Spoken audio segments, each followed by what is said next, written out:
Hi, my name is Andrew Peterson, and for my favorite structure I chose to do the Rion Antirion Bridge that crosses the Gulf of Corinth in Greece. This bridge was officially named the Haerelos Trikoupis Bridge, named after Haerelos Trikoupis, who was a 19th century Greek prime minister who was the one that actually had the idea for this bridge to cross the Gulf. The project cost about 630 million euros, and the state of Greece and the EU were the prime contributors to that. Lots of obstacles when creating this bridge, primarily the strong seismic activity in the area. They had to design the bridge to be able to withstand up to a 7.3 magnitude earthquake, which is pretty high. It's had to be really strong. Another obstacle with this is that there's large water depths for getting down to the soil, about 65 meters at some spots.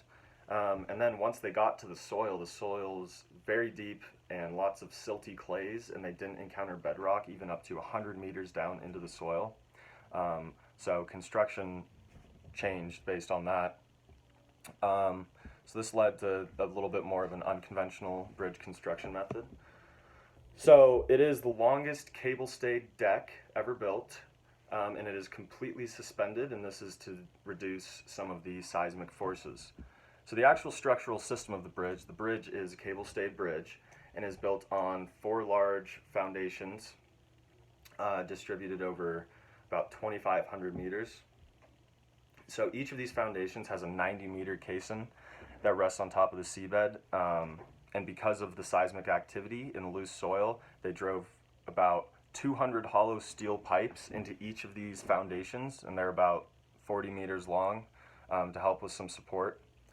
And on top of each of these foundations are the pylons. So each foundation has a pylon. The pylon is made of 4 legs, and they all meet up at a point at the top, and that's where the cables extend from, and making a semi-fan type of formation. The cables connect to the deck. The deck is completely suspended. The deck is composed of a steel frame and 2 longitudinal plate girders with transverse plate girders as well. Now, why is this my favorite structure? I chose the structure primarily because I got to actually see it in person. I was driving through Greece with my family, and out of nowhere, this amazing bridge popped up. It's just so aesthetically pleasing. I was blown away. And then it became even more of my favorite structure once I actually started researching it, because it is incredibly difficult to build, and there are so many obstacles to overcome. And it also saves people a 200-mile drive, which is great too. It also got the first award by ASCE outside of America since 1960 for the completion of the bridge. So it's pretty fascinating. Yeah, and here are my sources. I hope you enjoyed. Thank you so much.